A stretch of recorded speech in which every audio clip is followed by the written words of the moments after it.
75세 김순예 어머님은 작년 설에 정말 황당무계하고 어처구니 없는 일을 겪으셨습니다. 순례 씨 부부에게는 늦둥이로 낳은 막내 아들이 하나 있습니다. 아들 태규 씨는 순례 씨가 40에 얻은 귀한 아들이었죠.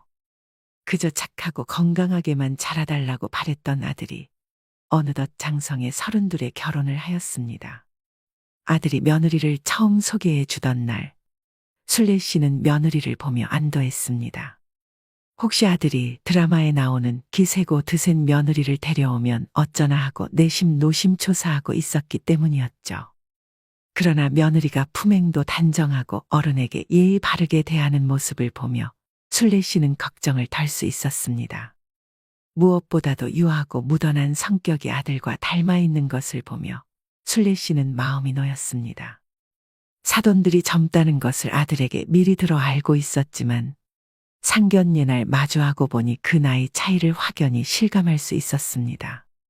순례 씨는 아직 환갑도 되지 않은 사돈 내외와 자신들의 모습에서 위화감을 느꼈습니다.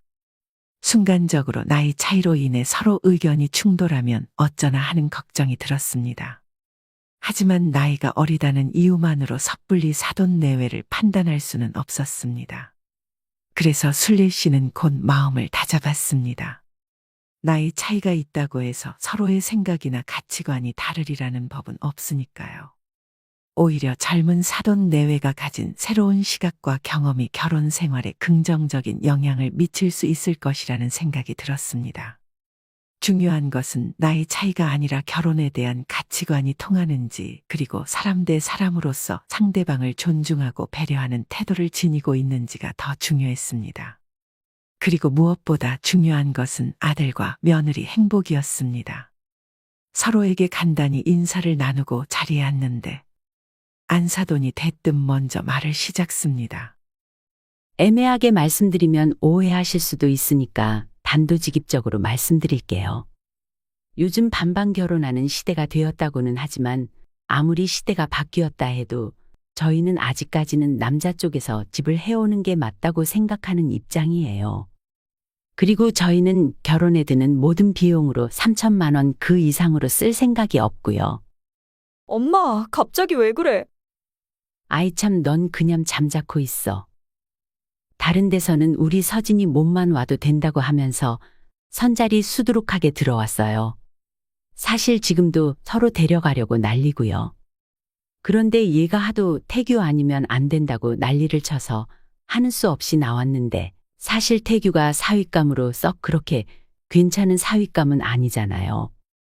순례 씨는 안사돈의 말에 하도 어이가 없어서 순간 이게 꿈인지 현실인지 분간이 되지 않을 정도였습니다.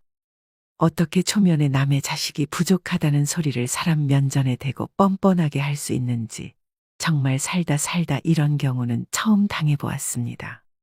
하지만 안사돈은 상대방의 기분은 아랑곳하지 않고 계속해서 말을 이어갔습니다. 순례 씨는 안사돈이 어디까지 선을 넘으며 말을 하는지 잠자코 지켜보기로 했습니다. 요즘 아가씨가 없어서 외국 여자 데려와서 결혼하는 시대인 거 아시죠? 태규가 어디 가서 우리 서진이처럼 이쁜 신부감을 찾겠어요? 얼굴 예쁘지, 키 크지. 요즘 같은 취업 불황기에 번듯하게 직장 다니지 안 그러니 태규야? 기가 막혀 아무 대꾸도 할 수 없었습니다. 진짜 뭐 이런 경우 없고 무리한 사람이 다 있는지. 안사돈은 할 말 못할 말 구분을 못하고 있는 대로 내뱉는 사람이었습니다. 순례 씨와 남편은 벙쪄서 아무 말도 못하고 있는데 아들 태규 씨는 뭐가 그리 즐거운지 사돈의 말을 인정하기라도 하듯 바보같이 웃고 있었습니다. 안사돈은 그런 순례 씨와 태규 씨를 보며 만족스러운 표정을 지었고 마치 기선제압에서 이긴 듯한 의기양양한 얼굴이었습니다. 그러고는 음식이 맛있다며 맛있게 밥을 먹는데 그 모습이 어찌나 얄밉고 속이 상하던지 순례 씨는 밥이 코로 들어가는지 입으로 들어가는지도 모른 채 상견례가 끝나고 말았습니다. 집으로 돌아오자마자 순례 씨는 아들에게 이 결혼을 허락할 수 없다고 말했습니다. 엄마, 서진이 어머님이 원래 말을 좀 세게 하세요. 서진이한테 들어보니까 지금 결혼 비용 때문에 돈 걱정이 이만저만이 아니신가 보더라고요. 그렇다고 초면에 사람 면전에다가 네가 부족하니 어쩌니 그런 말을 해? 딸 가지고 장사해? 사정이 좋지 않은 걸 드러내면 우리 집에서 무시할까봐 그러신 거 아닐까요? 혹시 시집 가서 딸이 기죽어 살까봐 걱정이 되어 그렇게 행동하신 것 같아요. 아무리 딸이 걱정돼도 그렇지. 같은 말이라도 아다르고 어다른 거야. 사정이 여의치 않으면 저희 형편에 맞게 준비하겠습니다. 이렇게 말하면 우리가 이해 못 해주겠어? 꼭 그렇게 기싸움을 걸어야 해. 그래, 이건 네 엄마 말이 맞다. 하나를 보면 열을 안다고 서진이도 보고 자란 게 있는데 결혼 후에 평생 너 무시하고 살면 어쩌려고 그래? 콩 심은데 콩 나는 법이야, 태규야. 아니에요, 아버지. 서진이 저 절대 무시 안 해요. 아버지도 서진이 보셔서 아시잖아요. 애가 얼마나 착하고 순해요. 하도 속이 상해서 그러지. 장모 될 사람이 지금도 그러는데 결혼하고 나면 얼마나 더 무시하겠어? 하지만 순례 씨와 남편의 만류에도 아들은 마음을 굽히지 않았습니다. 평생 부모의 말을 잘 따르던 아들이 이렇게 완강한 태도를 보일 줄은 상상도 못했습니다. 처음 보는 아들의 모습에 순례 씨와 남편은 큰 충격을 받았습니다. 순례 씨는 그런 아들에게 실망하기보다는 깊은 서운함을 느꼈습니다. 내 아들이 아닌 것처럼 행동하는 모습을 보며 마음 한켠이 아프고 씁쓸한 감정이 밀려왔습니다. 결국 순례 씨와 남편은 아들의 뜻에 따를 수밖에 없었습니다. 그런데 사돈 때문에 서진이까지 안 좋게 보이자 순례 씨는 말과 행동이 곱게 나오지 않게 되었고 서진이에게 거리를 두게 되었습니다. 그런데 아무 잘못도 없는 서진이에게 그렇게 해봤자 무슨 소용이 있겠습니까? 그래서 아들을 위해 마음을 고쳐먹기로 했습니다. 서진이도 그런 순례 씨의 심정을 알아챘는지 순례 씨 눈치를 보며 살갑게 다가오려고 노력하는 모습을 보였습니다. 하루는 아들 태규가 심란한 얼굴로 집에 들어왔습니다. 서진이와 신혼여행을 계약하고 온다고 했었는데 아들의 표정이 영 좋지 못했죠. 태규야, 오늘 서진이랑 무슨 일 있었어? 둘이 싸웠니? 아들에게 자초지종을 물어보니 서진이가 혼수와 예물을 맞추고 돈이 부족했는지 유럽으로 가려던 신혼여행을 가지 말자고 했다는 겁니다. 그래서 아들이 자신이 비용을 다 낼 테니 제주도라도 갔다 오자고 했지만 서진이는 끝끝내 거절했다고 했습니다. 그 이야기를 듣고 난 이후로 순례 씨는 서진이가 계속 마음에 걸렸습니다. 나도 이렇게 속상한데 한 번뿐인 신혼여행을 가지 못하는 서진이는 얼마나 속상할까라는 생각이 머릿속에서 떠나질 않았습니다. 결국 결단을 내린 후 순례 씨는 서진이를 집으로 불렀습니다. 순례 씨는 봉투를 건네며 말했습니다. 서진아, 프랑스에 가면 에펠탑이라고 멋진 탑이 있다더라. 거기서 너희 둘이 예쁘게 사진 찍어서 카톡으로 보내주렴. 서진이는 놀라 눈이 휘둥그레졌고 금세 그렁그렁한 눈물이 한가득 맺혔습니다. 어머님, 아버님, 정말 감사합니다. 앞으로 저 정말 두 분께 잘하고 태규 씨랑 항상 행복하게 사는 모습 보여드릴게요. 서진아, 우리는 널 딸처럼 생각해. 너처럼 예쁜 딸이 생겨서 얼마나 기쁜지 모른단다.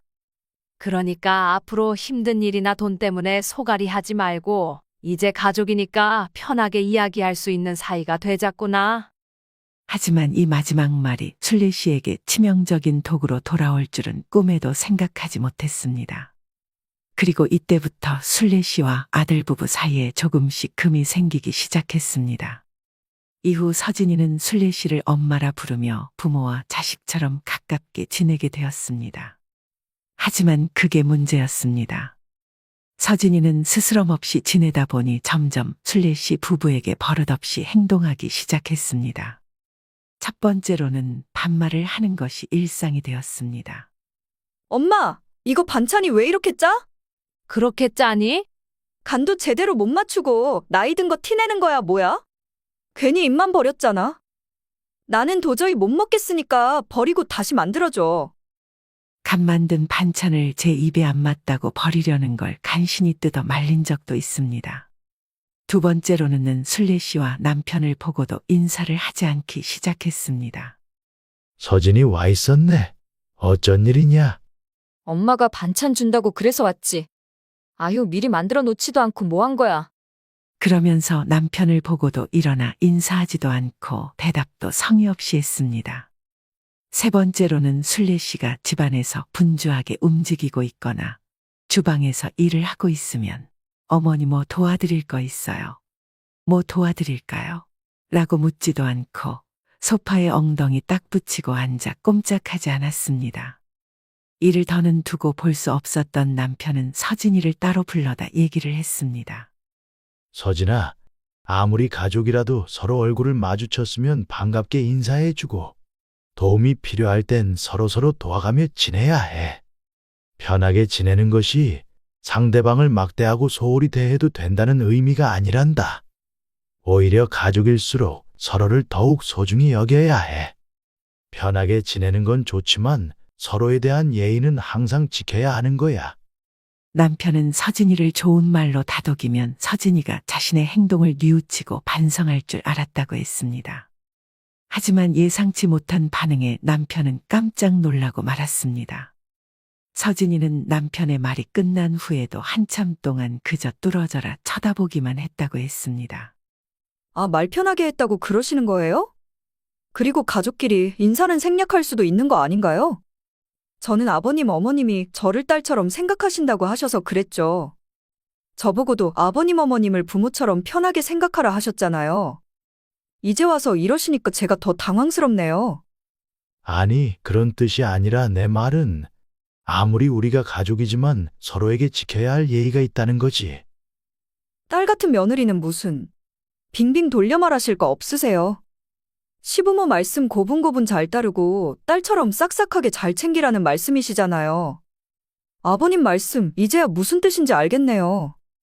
라며 오히려 어이없다는 반응을 보였다고 했습니다. 그렇게 서진이는 반찬도 챙겨가지 않고 인사도 하지 않은 채 집으로 가버렸습니다.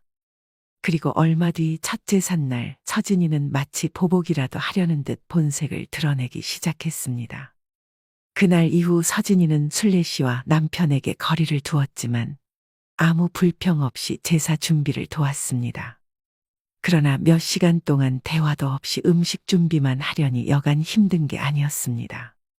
숨이 막히는 적막함에 가슴이 갑갑해지자 순례 씨는 서진이가 반말하던 때가 그리워질 정도였습니다. 우여곡절 끝에 제사를 끝마친 후 순례 씨는 딸들과 아들에게 줄 제사 음식을 챙겼습니다. 서진아, 오늘 음식 한다고 고생 많았지.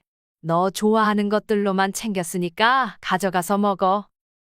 그러자 서진이는 순례 씨에게 직장 상사를 대하듯 사무적인 태도로 말했습니다. 어머님, 음식은 됐고 저 용돈 주세요. 갑자기 무슨 용돈? 저 오늘 일한 수고비요. 그 순간 자리에 있던 모든 사람이 서진이를 쳐다봤습니다. 당황한 순례 씨는 어쩔 줄 몰랐고 대신 남편이 나섰습니다.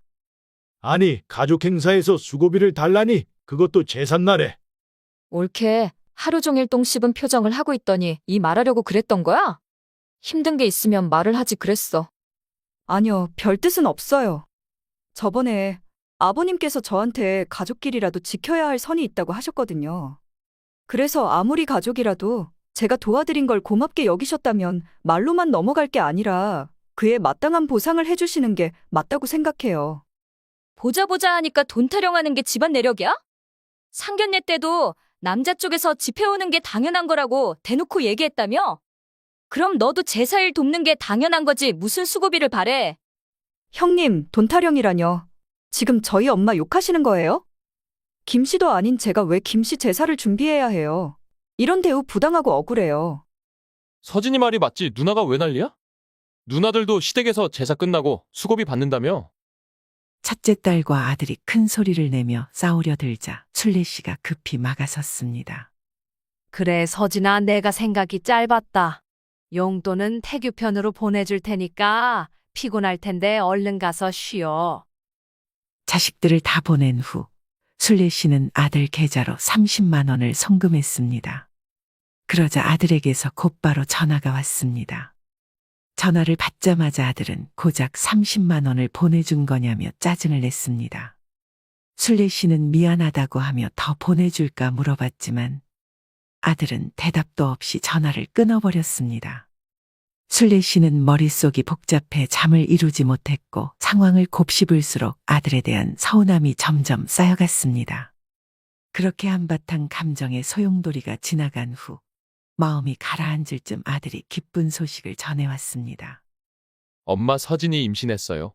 이제 16주 됐는데 딸이래요. 순례 씨와 남편은 그동안의 불미스러운 일들을 까맣게 잊고 뛸 듯이 기뻐했습니다. 너무나도 귀한 생명이 찾아와 준 것이니까요. 어쩐지 서진이가 2달 전에 갑자기 일을 그만두길래 무슨 일인가 싶었는데 이제야 이해가 되었습니다. 아들이 전화길 입덧이 심해서 하루 종일 밥도 못 먹고 변기를 붙잡고 있다고 했습니다. 남들은 며느리가 입덧이 심하면 아기가 잘 클까 걱정하지만 순례 씨는 아기보다도 서진이가 더 걱정이 되었습니다. 물론 뱃속의 아기도 중요하지만 순례 씨가 며느리 서진 씨를 더 걱정했던 데에는 이유가 있었습니다. 순례 씨가 아들 태규를 가졌을 때 입덧으로 얼마나 고생했는지 그 고통을 잘 알았기에 서진이의 심정을 이해할 수 있었습니다. 하지만 그 당시 시어른들은 아무도 순례 씨의 몸 상태에 관심이 없었습니다. 입덧하는 순례 씨를 유난스럽게 여겼고 고통을 나몰라라 했습니다. 그래서 순례 씨는 자신의 며느리에게는 그런 서러움을 느끼게 하고 싶지 않았습니다. 정말 따뜻한 시어머니가 되어주고 싶었습니다. 순례 씨는 서진이를 위로하기 위해 전화를 걸었습니다. 하지만 신호음이 길게 이어지고 안내 음성이 나올 때까지 서진이는 전화를 받지 않았습니다. 30분 뒤 2번째로 전화를 걸었을 때는 곧바로 음성 메시지로 넘어갔습니다.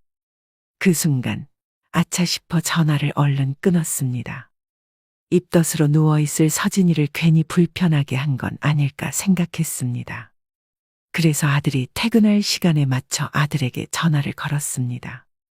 그런데 아들이 전화를 받자마자 대뜸 화부터 내기 시작했습니다. 엄마 서진이 입덧 때문에 힘들어서 예민한데 왜 그렇게 전화를 해대세요? 내가 무슨 전화를 그렇게 많이 했다고 그래? 2번밖에 안 걸었어. 앞으로 서진이한테 전화하지 마시고 말할 거 있으면 저한테 전화하세요. 근데 오늘은 무슨 일로 전화하신 건데요?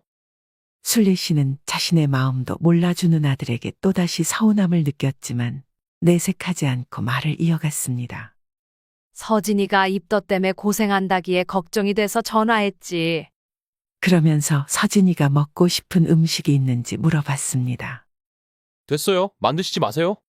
넌 잘 몰라. 입덧으로 고생하는 와중에도 생각나고 먹고 싶은 음식들이 있단 말이야. 아, 그냥 하지 말라면 하지 좀 마세요. 아들의 호통에 순례 씨는 심장이 벌렁거렸습니다. 서진이가 예민해져서 아들도 덩달아 예민해진 것일까요? 그저 걱정이 되어 전화를 했던 것인데 평생 짜증 한 번, 화 한 번 내지 않았던 아들이 결혼 후 왜 이렇게 달라진 건지 순례 씨는 늦은 나이에 사춘기 아들을 둔 것 같은 기분이 들었습니다. 아들이 하지 말라고는 했지만 순례 씨는 서진이를 위해 뭐라도 해주고 싶었습니다. 그래서 돋보기를 끼고 유튜브에다 입덧할 때 먹으면 좋은 음식과 입덧할 때 생각나는 음식 등을 찾아보았습니다. 그리고 서진이가 좋아할 만한 것들로 연습장에다가 하나하나 적어나갔습니다. 우리 태규가 좋아하는 것도 좀 만들어야겠네. 요즘 밥도 제대로 못 먹을 텐데 말이야. 순례 씨는 만드는 김에 아들이 먹을 반찬도 함께 만들기로 했습니다. 결혼하면 엄마의 음식이 생각나기 마련이니까요. 순례 씨는 새벽부터 시장에 가서 신선한 재료들로 장을 보고 하나하나 정성을 들여 만든 음식들을 새로 산 반찬통에 예쁘게 담았습니다. 그리고 혹시라도 상할까봐 아이스박스에 차곡차곡 담았습니다. 순례 씨는 아들과 서진이가 맛있게 먹을 생각에 마음이 푸근해졌습니다. 우리 이거만 건네주고 바로 오자고요. 거기까지 가는데 들어가서 차라도 한 잔 안 마시고. 아휴 참, 서진이 힘들어서 안 돼요. 그냥 인사만 하고 옵시다. 초인종을 누른 순례 씨는 아들이 좋아할 것이라는 기대에 가득 차 있었습니다. 그러나 아들은 예상과는 달리 한껏 당황한 얼굴로 나왔습니다. 아들은 얼굴에는 어색함이 역력했습니다. 연락도 없이 어쩐 일이세요? 이거 서진이 먹을 거랑 너 반찬 좀 만들었어. 요즘 밥도 제대로 못 먹고 있었을 거 아냐? 아, 하시지 마시라니까는. 왜 말을 안 들어요? 이놈이 네 엄마가 새벽부터 장보고 만든 거야. 잔말 말고 얼른 받아. 아휴 됐어요. 이거만 전해주려고 온 거니까 들고 얼른 들어가라. 그럼 우린 간다. 그리고는 남편과 얼른 엘리베이터를 타고 주차장으로 내려왔습니다. 그렇게 한참 차를 타고 가던 중 순례 씨는 룸미러로 뒷좌석을 보고 깜짝 놀랐습니다. 아이고 내 정신 좀 봐. 이걸 깜빡했어요. 반찬과 함께 주려고 했던 과일을 깜빡하고 전해주지 못했던 것이었죠. 남편은 그냥 집으로 가자고 했지만 순례 씨는 다시 가서 주고 오자고 말했습니다. 차가 아파트 입구로 들어서자 멀리서 아들이 보였습니다. 차를 멈추고 아들을 부르려 했지만 아들은 무언가를 들고 어디론가 향하고 있었습니다. 차를 천천히 몰며 아들을 뒤따라갔습니다. 아들이 도착한 곳은 음식물 쓰레기통 앞이었습니다. 음식물 쓰레기통 앞에서 한참을 서 있던 아들은 손에 들고 있던 것을 바닥에 내려놓고 그 안에서 뭔가를 꺼내기 시작했습니다. 우리 태규가 이런 짓을 한다고? 아니야, 아닐 거야. 그것은 바로 순례 씨가 가져다 준 아이스박스였습니다. 아들은 하나씩 뚜껑을 열어 음식물 쓰레기통 안에 그대로 버리기 시작했습니다. 설마가 현실이 되면서 순례 씨의 눈앞은 캄캄해졌습니다. 아들은 부모님이 보고 있는 줄도 모르고 계속해서 반찬을 통 안에 쏟아 부었습니다. 찰퍼덕 소리를 내며 쏟아지는 반찬들처럼 순례 씨의 마음도 처참히 짓밟히는 것 같았습니다. 남편이 화를 내며 아들에게 달려가려 했지만 순례 씨는 남편을 말리며 그를 붙잡았습니다. 어깨가 축 처진 채로 서 있는 아들의 뒷모습에서 왠지 모를 슬픔을 느껴 차마 그렇게 하지 못했습니다. 화가 나기보다는 가슴이 아파 눈물이 날 것 같았습니다.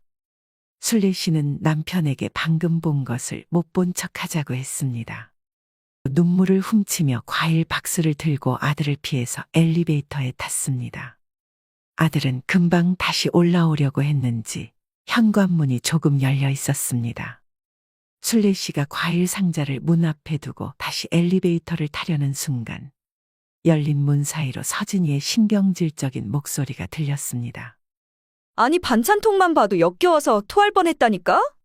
만들지 말라고 말했다는데 왜 기어이 만들어서 사람을 짜증나게 하는지 모르겠어 정말. 그래서 전부 버리고 오라고 지금 태규 씨 내려보냈어. 그동안 맛있는 척하면서 먹어줬더니 내가 진짜로 자기 음식 좋아하는 줄 알았나 봐.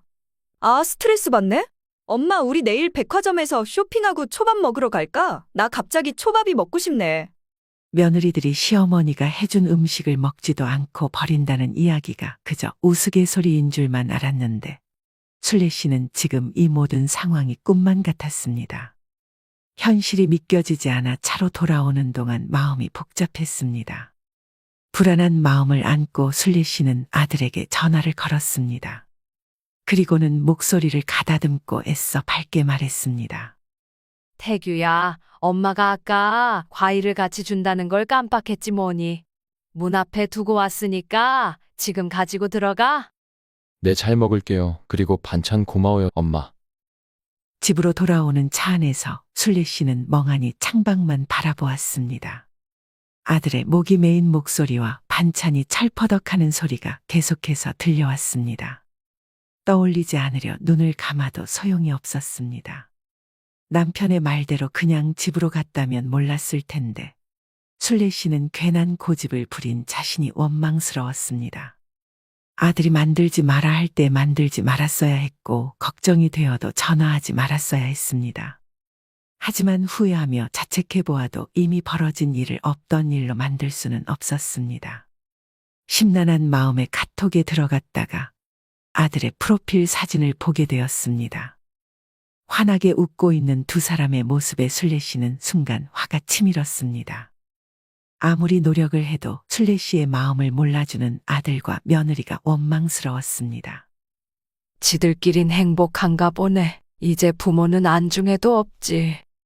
분명 아들이 결혼할 때만 해도 아들의 행복만 바랐던 순례 씨였지만 막상 아들과 며느리가 부모는 안중에도 없이 자기들끼리만 행복한 모습을 보니 두 사람에게 서운함이 드는 것은 어쩔 수 없었습니다. 그 후로도 서진이의 입덧 때문에 아들은 만나기를 거부하였고 가끔 안부를 묻기 위해 전화를 걸 때 말고는 아들의 소식을 전혀 알 수 없었습니다.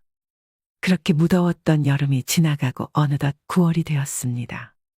추석도 다가오고 이제 며느리도 임신 막달에 접어들어 입덧도 하지 않을 테니 순례 씨는 드디어 아들 내외를 만날 수 있겠다는 기대감에 부풀어 추석 연휴만을 기다렸습니다.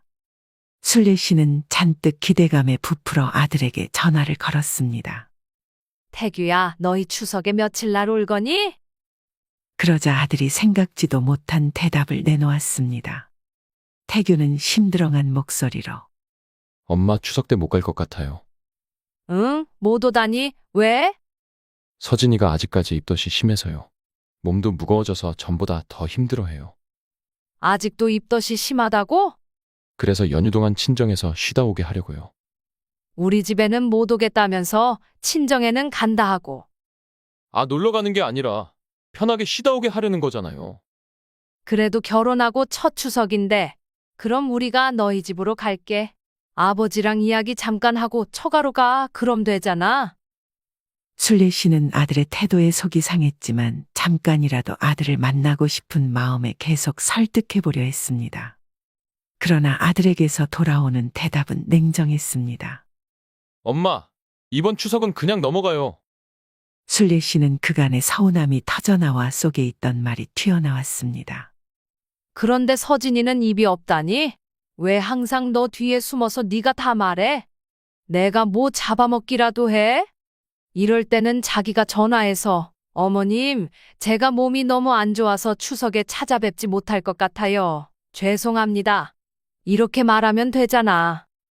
걔는 시부모에 대한 예의도 없는 거야? 여기서 예의가 왜 나와요? 그리고 누가 말하든 그게 뭐가 중요해요? 엄마가 이러니까 서진이가 더 연락을 못하죠. 아무튼 연휴에 저 혼자 들를 테니까 그렇게 아세요. 아들은 순례 씨의 가슴에 또 한 번 비수를 꽂았습니다. 추석 연휴에 아들이 잠깐 들르긴 했지만 이내 서진이의 전화를 받고는 불이 나게 달려갔습니다. 그리고 서진이는 추석 연휴 내내 문자 한 통, 전화 한 통 하지 않았습니다. 순례 씨는 기다리다 추석 연휴 마지막 날 서진이에게 전화를 걸었습니다. 서진이는 평소처럼 전화를 받지 않았고 몇 통이나 걸고 나서야 전화를 받았습니다. 서진아, 너 몸은 괜찮니? 네, 친정에서 쉬니까 입덧이 많이 좋아졌어요. 근데 너 아무리 그래도 그렇지. 네? 아니다, 됐다. 왜 연락 한 통을 안 하니란 말이 목구멍까지 차올랐지만 꾹꾹 눌러 삼켰습니다. 순례 씨는 며느리에 대한 서운함이 점점 미움으로 변했습니다. 하지만 순례 씨가 서운함을 느끼던 말던 자신을 미워하던 말던 서진이는 눈 하나 깜짝하지 않는 것 같았습니다. 그렇게 서진이는 추석 2주 뒤에 손녀를 낳았습니다. 순례 씨가 손녀를 볼 수 있는 시간은 병원 면회 시간의 단 10분뿐이었습니다. 손녀를 보자마자 며느리에 대한 미움이 녹아내렸습니다. 며느리가 조리원과 친정에서 몸조리를 하는 동안 아들은 영상통화로 손녀를 보여주었습니다. 순례 씨는 하루라도 빨리 손녀를 안아보고 싶은 마음이 굴뚝 같았습니다. 영상통화를 할 때마다 손녀에게 수아야, 곧 만나자. 할머니가 수아 많이 보고 싶어라고 말했습니다. 그러나 며느리는 할머니 보러 갈게요. 어머니 나중에 보러 오세요 같은 형식적인 말조차 한 번도 해주지 않았습니다. 순례 씨는 그런 며느리의 행동에서 손녀를 보여주기 싫다는 느낌을 강하게 받았습니다. 친정에서 2주 동안 몸조리를 하겠다던 서진이는 점점 한 주씩 늘더니 2달이나 친정에서 머물렀습니다. 순례 씨는 3달 만에서야 손녀를 안아볼 수 있었습니다. 손녀는 아들을 똑 닮아 있었습니다. 수아가 아빠를 쏙 빼닮았네.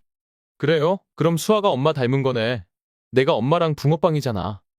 그 순간 며느리가 아들을 노려보며 벌컥 화를 냈습니다. 무슨 말도 안 되는 소리를 하고 있어? 수아는 나 닮았거든? 함부로 어디 가서 그런 소리 하지 마. 아기가 누굴 닮으면 어떻나요? 어느 쪽을 담든 이쁘긴 매 한 가지인데. 그저 별 뜻 없이 한 말의 며느리는 큰일이라도 난 것처럼 정색을 하였습니다. 아마도 아들이 손녀를 보고 순례 씨를 닮았다 해서 며느리가 그렇게 화를 낸 것 같았습니다. 며느리의 반응에 섭섭함을 느꼈지만 한편으로는 이제 앞으로 손녀를 마음껏 볼 수 있다는 설렘이 그 섭섭함을 덮었습니다. 하지만 그것은 순례 씨 혼자만의 생각이었습니다. 손녀에 대한 기쁨과 설렘도 잠시, 아들은 애가 일찍 생긴 탓에 신혼을 제대로 즐기지 못했다며 손녀를 처가에 맡기고 여행을 다녀오겠다고 했습니다. 그것도 무려 2주 동안 말이죠. 순례 씨는 그동안 손녀를 못 보기도 했고 정말 잘 돌봐줄 자신이 있어서 손녀를 맡아주겠다고 했습니다. 그러나 아들은 결국 자기 장모에게 맡기겠다고 고집을 부렸습니다. 다른 때는 한마디도 안 하던 며느리도 이날만큼은 손녀를 친정에 맡기겠다고 말하며 순례 씨가 봐주는 것을 완강히 거부했습니다. 겉으로는 어머니 고생하셔서 안 된다며 순례 씨를 걱정하는 듯한 말을 했지만 순례 씨는 그런 며느리의 속내를 꿰뚫어 볼 수 있었습니다. 손녀를 순례 씨에게 맡기는 것이 죽기보다 싫다는 며느리의 마음이 눈에 훤히 보였기 때문이었습니다. 아들은 뭐가 그리 신나는지 여행 얘기를 하다가 갑자기 돈 얘기를 꺼냈습니다. 여행 다녀오면 장모님한테 한 400은 드려야겠지? 그러자 며느리가 아들의 옆구리를 툭 치며 순례 씨를 쳐다봤습니다. 뭐 400? 너희 형편에 무슨 돈이 있다고? 나는 돈 안 줘도 되니까 수아 나한테 맡겨라. 어머님, 지금 저희 엄마한테 돈 주는 게 마음에 안 드시는 거세요? 아니 그런 게 아니라 남의 애도 아니고 손녀 봐주는 건데 자식들한테 무슨 돈을 받냐는 거지. 됐어요. 70 넘은 사람이 어떻게 애를 본다고 그래요? 엄마보단 50대이신 장모님이 봐주시는 게 안전하지. 괜히 애 보고 싶어서 그러시는 거잖아요.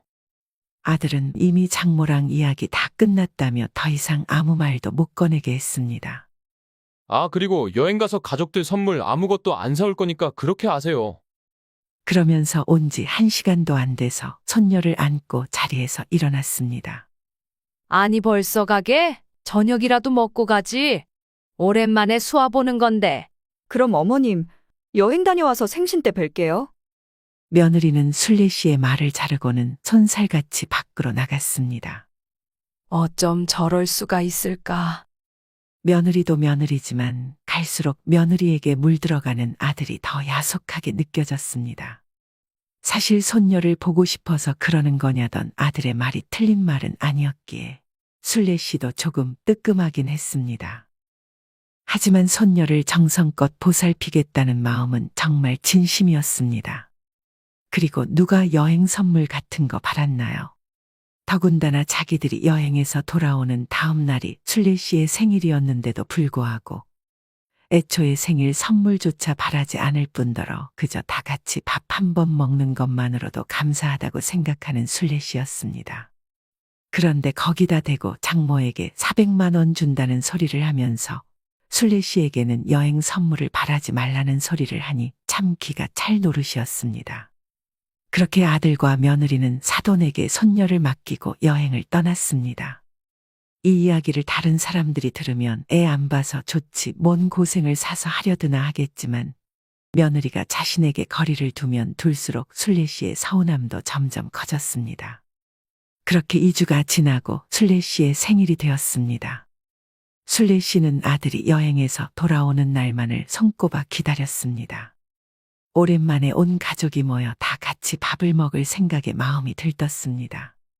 딸들이 밖에서 외식을 하자고 했지만 순례 씨는 어린 수아를 위해 집에서 밥을 먹자고 했습니다.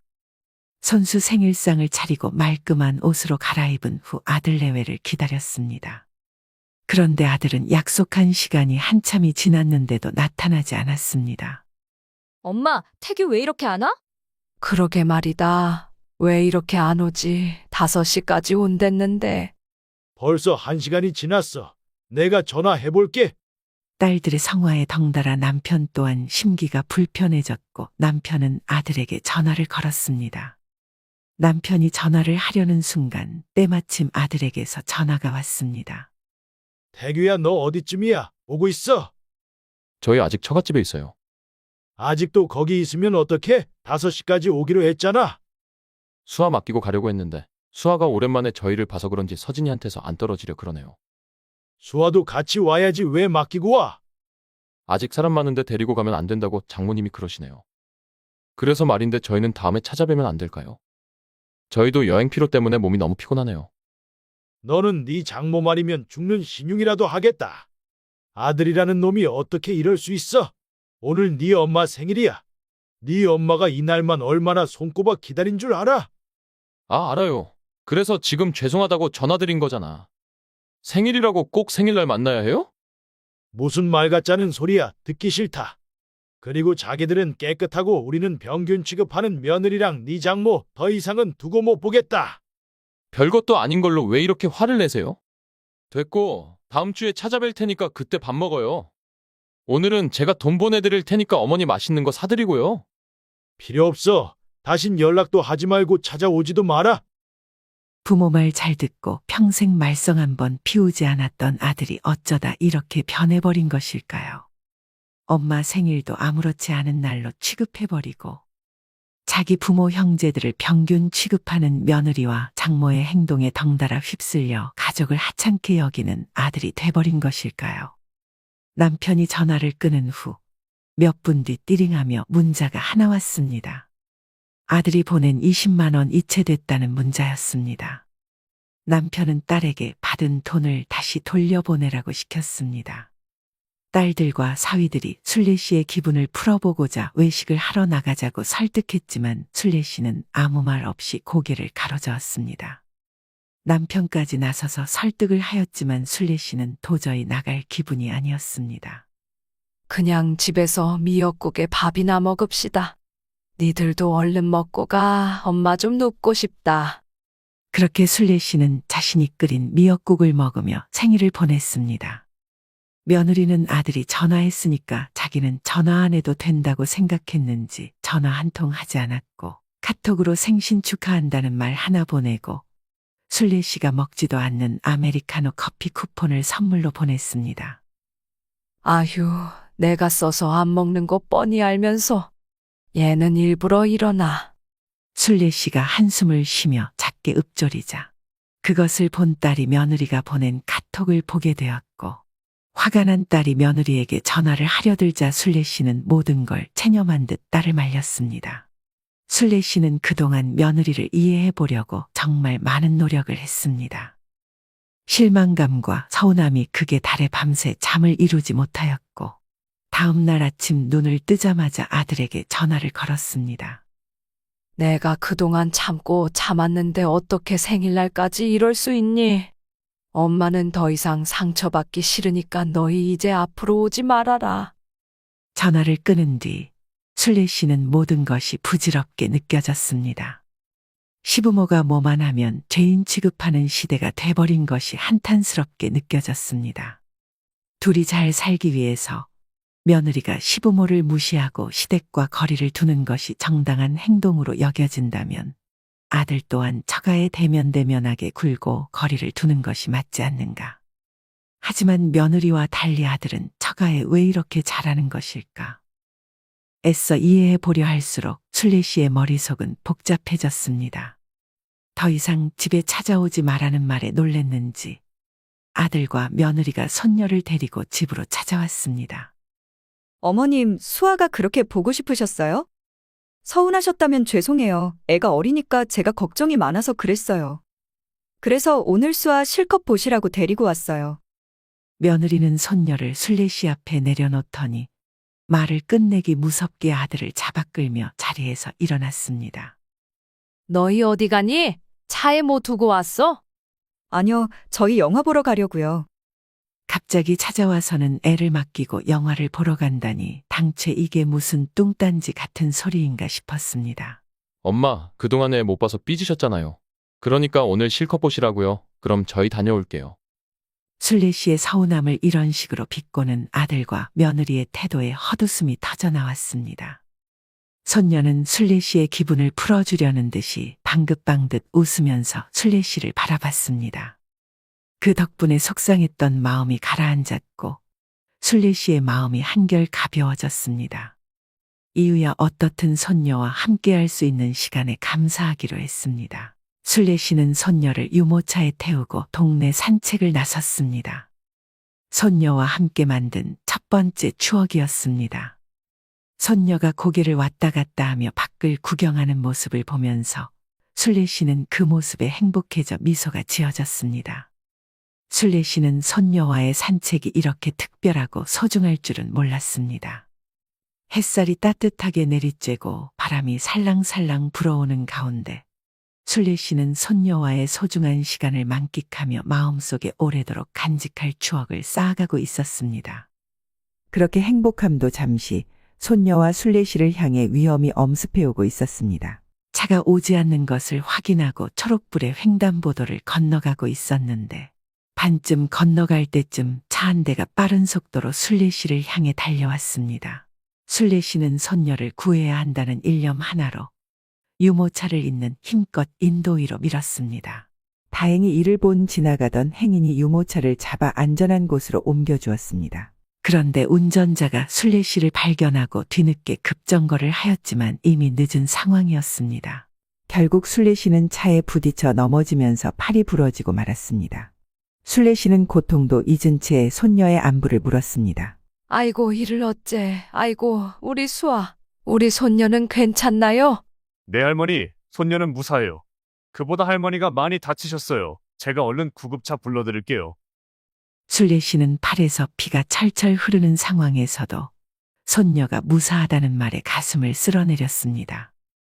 행인들의 도움으로 경찰과 구급차가 곧바로 도착했고 손녀와 순례 씨는 바로 병원으로 갈 수 있었습니다. 순례 씨와 손녀가 응급실에 있다는 소식에 아들과 며느리가 불이 나게 달려왔습니다. 며느리는 잠들어 있는 손녀를 보자마자 순례 씨에게 소리쳤습니다. 도대체 애를 왜 밖에 데리고 나가신 거예요? 애 하나 곱게 못 보면서 무슨 애를 본다고. 만에 하나 잘못되기라도 했으면 어떻게 책임지려고 하셨어요? 며느리의 소란에 의사와 간호사가 달려왔습니다. 저 보호자분 되시나요? 다행히 아기는 아무 문제 없이 괜찮습니다. 걱정하지 않으셔도 돼요. 그보다 어머님께서 많이 다치셨습니다. 넘어지시면서 팔이 부러지셨어요. 아들은 순례 씨에게 다가와 한숨을 쉬며 말했습니다. 그러게 조심 좀 하시지. 애는 왜 데리고 나가셨어요? 서진아, 미안하다. 많이 놀랐지. 다행히 수아 다친 데 없고 괜찮대. 겉으로 멀쩡하다고 괜찮은 게 아니에요. 정신적으로 트라우마 생겼으면 어쩔 거예요. 내가 이러려고 애 안 맡기려고 한 거야. 애를 죽일 뻔했잖아. 그러자 이를 보다 못한 행인이 끼어들어 말을 했습니다. 저기 죄송하지만 제가 그 자리에 함께 있었던 사람입니다. 그런데 방금 그 말씀은 좀 지나치신 것 같습니다. 며느님분 심정도 충분히 이해가 가지만 결론적으로 모두 아무 일 없이 무사하잖아요. 어머님께서 손녀분 살리려고 얼마나 노력하셨는데요. 어머님이 발휘하신 기지 덕분에 아기가 무사할 수 있었던 거예요. 며느라, 화가 나는 네 마음은 이해한다. 그런데 네 시엄마는 수아 구하려다 팔이 부러졌어. 저는 어머님이 다치셨든 말든 관심 없어요. 애가 죽을 뻔했는데 팔 부러진 게 대수예요? 아들은 이 상황에서도 가만히 지켜만 보고 있었습니다. 며느리는 손녀를 데리고 응급실에서 나갔고 아들은 아무 말 없이 순례 씨를 쳐다보다가 며느리를 뒤쫓아 나갔습니다. 내 이것들을 그냥 둬선 안 되겠어. 화가 난 남편은 골똘히 뭔가를 생각하더니 휴대폰을 꺼내 아들에게 전화를 걸었습니다. 수아도 태어나고 니들 사는 그 집 진명이 네 앞으로 넘겨주려고 했는데 니들 하는 꼬라지를 보니 도저히 못 넘겨주겠다. 이 전화 끊자마자 부동산에 집 내놓을 거니까 집 구해서 나가라. 아버지, 어떻게 갑자기 나가요? 말도 안 되는 소리 좀 하지 마세요. 그동안 네 엄마랑 내가 너희들을 얼마나 참아준 줄 알아? 네가 전에 반찬 내다 버리는 거 보고 네 엄마가 얼마나 울었는데. 왜 잘난 며느리가 내다 버리라고 시키든. 아버지, 그걸 어떻게 하셨어요? 그건 저도 죄송해요. 하지만 이렇게 갑자기 나가라고 하시는 건 너무하잖아요. 며느리더러 당장 네 엄마한테 와서 무릎 꿇고 사과하라고 해. 그게 네가 집 지킬 수 있는 유일한 방법이야. 남편은 그 말을 끝으로 전화를 끊었습니다. 순례 씨는 이 상황이 불안했지만 오히려 잘 되었다고 생각했습니다. 이는 며느리가 무릎 꿇는 모습을 보며 통쾌함을 느끼려는 것이 아니라 이참에 인연을 끊고 사는 것이 자신의 삶에 더 이로울 것 같다는 이유 때문이었습니다. 그렇게 일주일이 지나고도 아무 소식이 없자 남편은 부동산에다 아들의 집을 내놨습니다. 부동산에서는 요즘 전세가 귀해서 금방 나갈 것 같다고 말했습니다. 부동산에서 계속 전화가 걸려오자 아들과 며느리는 그제서야 사태의 심각성을 깨닫고 순례 씨를 찾아왔습니다. 어머님 용서해 주세요. 제가 잘못했어요. 한 번만 용서해 주시면 제가 앞으로 진짜 잘할게요. 며느리는 병실 바닥에 꿇어 앉아 눈물을 흘리며 사과했습니다. 아버지 용서해 주세요. 엄마 죄송해요. 다시는 안 그럴게요. 네가 그렇게 좋아하는 처가에 들어가 살지 그러냐? 왜 사돈이 들어오지 말라든? 남편의 말이 끝나기가 무섭게 사돈 내외가 병실 안으로 들어왔습니다. 사돈, 몸 편찮으시다는 소식 듣고 찾아왔어요. 몸은 좀 어떠세요? 여긴 왜 오셨습니까? 또 무슨 말로 사람 속을 뒤집으려고요? 그냥 돌아가세요. 사돈 잘못했습니다. 저희가 대신 사과드릴게요. 저희가 딸을 잘못 키운 죄입니다. 다시는 그런 일 없도록 잘 타이를 테니 제발 한 번만 용서해 주세요. 다 이르는 거로 되겠습니까? 안 그러겠다 해놓고 앞으로 또 그러면 어떻게 하실 겁니까? 저희가 제대로 홍군형을 내놓겠습니다. 만약 또 그런다면 집에서 바로 내쫓아 주세요. 정말 면목이 없습니다. 죄송합니다, 사돈. 남편은 사돈의 사과에도 완고한 태도를 보였지만 순례 씨는 아들과 서진이가 꿇어앉은 모습을 보고 마음이 편치 못했습니다. 그날 이후 며느리는 매일같이 병문안을 왔고 퇴원한 이후에도 주말마다 순례 씨 집에 찾아왔습니다. 그러나 순례 씨는 며느리의 달라진 태도가 마냥 좋지만은 않았습니다. 사실 순례 씨는 이런 걸 바랬던 게 아니었습니다. 누가 시켜서 억지로 하는 연락, 의무감 때문에 찾아오는 만남 같은 진심이 담기지 않는 행동들을 바랬던 게 아니었습니다. 서로를 진심으로 위해주며 따뜻한 온정을 베푸는 가족이 되는 것을 바랬습니다. 그러다 문득 자식들에게 이런 것들을 바라는 것이 너무 큰 욕심이 아니었나 하고 깨닫게 되었습니다. 이것은 순전히 나의 바람이지 아들과 며느리의 바람은 아니기 때문입니다. 손녀를 자주 보고 싶고 아들이 보고 싶고 며느리가 자주 연락해 주길 바라며 자주 찾아와 주길 바라는 이런 마음들이 모두 내 안에서 일어나는 바람입니다. 상대방은 그런 생각을 하지 않고 있는데 혼자서 바라고 원하는 대로 해주지 않는다고 실망하는 것입니다. 이렇게 생각을 바꾸고 나니 그동안 아들과 며느리에게 기대하고 바라는 것이 너무 많았다는 것을 깨닫게 되었습니다. 이런 문제에 신경을 곤두세울수록 고달파지는 것은 결국 자기 자신입니다. 서운함을 느끼는 것도 괘씸함을 느끼는 것도 외로움을 느끼는 것도 모두 스스로가 만들어내는 것들입니다. 대부분의 사람들은 외로움, 서운함, 슬픔 같은 감정을 느끼면 너 때문이야. 네가 나를 이렇게 만든 거야 라고 상대방 탓을 하곤 합니다. 하지만 내 감정은 온전히 내 것입니다.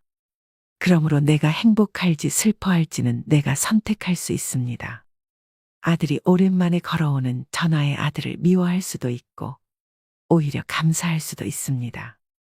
순례 씨는 자신의 마음을 들여다보고 마음을 바꾸니 모든 관계가 편안해지기 시작했습니다. 현재 순례 씨는 스스로를 위해 명랑하게 살기를 실천하며 살아가고 있습니다. 건강한 마음은 건강한 육체에서 나온다는 것을 알기에 취미생활과 운동을 하며 자신만을 위해 살기 시작했습니다. 그러자 아들 내외와 손녀에게 향했던 관심도 자연스럽게 줄어들었습니다. 관계가 편안해지자 자식들도 부모를 어려워하지 않고 먼저 다가오기 시작했습니다. 그리고 며느리 덕분에 큰 변화가 하나 생겼습니다. 바로 남편이 내년부터 제사와 차례를 모두 지내지 말자고 한 것이었습니다. 조상을 기리는 것은 그 마음만으로 충분하며 조상님들도 자신의 후손들이 행복하게 사는 것을 바랄 것이라는 생각에 서로 얼굴을 붉히고 싸울 바에는 하지 않는 것이 100번 낫다고 하며 모든 제사를 없애기로 했습니다. 그 시간에 여행을 가거나 각자 가족들끼리 시간을 보내는 것이 후손들이 행복하게 사는 방식이라는 것을 조상님들도 이해하실 것입니다. 여러분, 오늘의 이야기 어떻게 들으셨나요? 부모는 자식을 책임질 의무가 있지만 자식이 부모를 무조건적으로 책임질 의무가 있을까요? 물론 자식마다 입장이 다르겠지만 많은 자식들은 솔직한 마음으로 부모의 울타리에서 벗어나 자신의 가정에 집중하고 행복하게 살고 싶어 합니다. 이러한 점은 세대 차이에 따라 의견이 분분할 것입니다. 예전 부모 세대는 힘들게 자식을 키운 후 자식들이 부모를 봉양하고 행복하게 해주는 것을 당연한 자식의 도리로 여겨왔습니다. 그러나 세대가 바뀌면서 자식들은 자신의 인생을 살기에도 벅차다는 시각으로 변화하고 있으며 자식이 부모를 무조건 책임져야 한다는 인식이 점점 줄어들고 있는 것 같습니다. 부모가 자식에게 해준 것에 대해 대가를 바라는 것은 자식에 대한 온전한 사랑과 희생일까요? 자식 입장에서는 무조건 자식을 위해 희생하는 부모보다는 자식들에게 기대지 않고 자신들의 삶을 주체적으로 사는 부모를 더 존경할 것 같습니다. 여러분의 소중한 생각과 경험을 댓글로 꼭 남겨주시기 바라겠습니다. 마지막으로 오늘 이야기가 많은 분들에게 전해질 수 있도록 소중한 분들에게 공유해 주세요. 끝으로 구독과 좋아요, 알림 설정까지 꼭 부탁드립니다. 오늘도 영상을 끝까지 시청해 주셔서 감사합니다. 구독자 여러분의 행복한 인생을 응원하며 다음에 더 좋은 영상으로 찾아뵙겠습니다. 감사합니다.